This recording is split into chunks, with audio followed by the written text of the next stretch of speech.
Auschwitz, also known as Auschwitz-Birkenau, opened in 1940 and was the largest of the Nazi concentration and death camps. In Auschwitz, the prisoners' physical, emotional, and mental health was tried to the extreme. This sets the stage for Vladek's tale in The Complete Moss.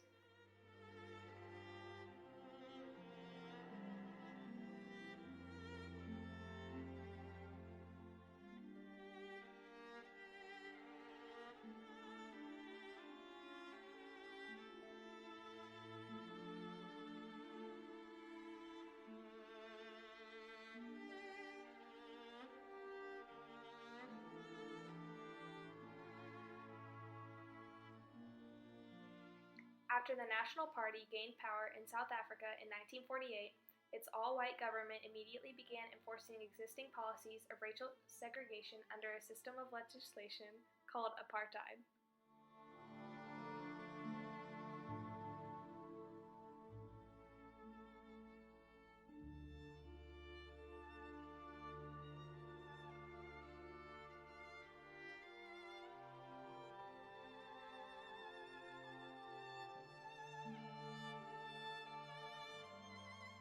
In both books, the reader is watching a painful situation. It hurts the readers in the same way when they read about Vladek being beat by the guards and stripped naked as when they read about Stephen on the mountain preparing for Absalom's hanging miles away. The reader wishes they could make a difference for the better in the stories, yet they are forced to the sideline to watch the horrors unfold. Throughout both books, the themes of separation and reconciliation appear. Artie struggles to relate with Vladek and his emotional trauma, and it is hard for him to keep his patience when Vladek struggles with his OCD.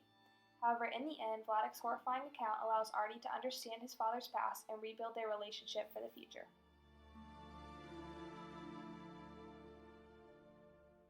In the same way, Stephen tries to reconnect with his prodigal son. When Absalom is finally located, Stephen starts off blasting him with questions, causing Absalom to shrink further into his fragile shell. Eventually, answerless Absalom breaks down in tears, which reunites the emotional bridge between father and son.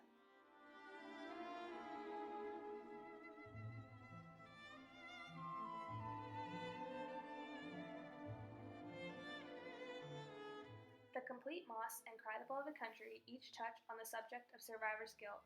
Many Holocaust survivors, such as Vladek, must come to terms with their own guilt over outliving those who died in the camps.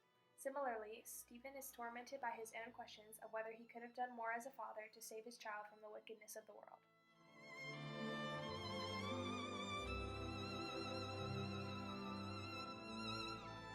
Throughout the book, Stephen Khumalo feels inadequate as a father, husband, friend, and pastor.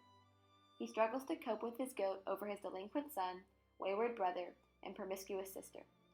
As a preacher and an older mentor, Khumalo feels a heavy responsibility for the well-being of his family that he ultimately learns he cannot control. In The Complete Moss, the fight for survival ensues. Families, communities, and friendships shatter. More often than not, taking the moral high ground does not ensure survival.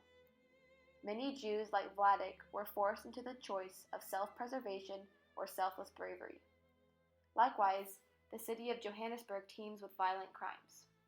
The stories of Gertrude and John Khumalo act as evidence. However, life in Johannesburg is hard. Many of these alleged heartless thugs are only fighting for their own survival. Unfortunately, dire situations can bring out the worst or the best in people, and the choice is not easy.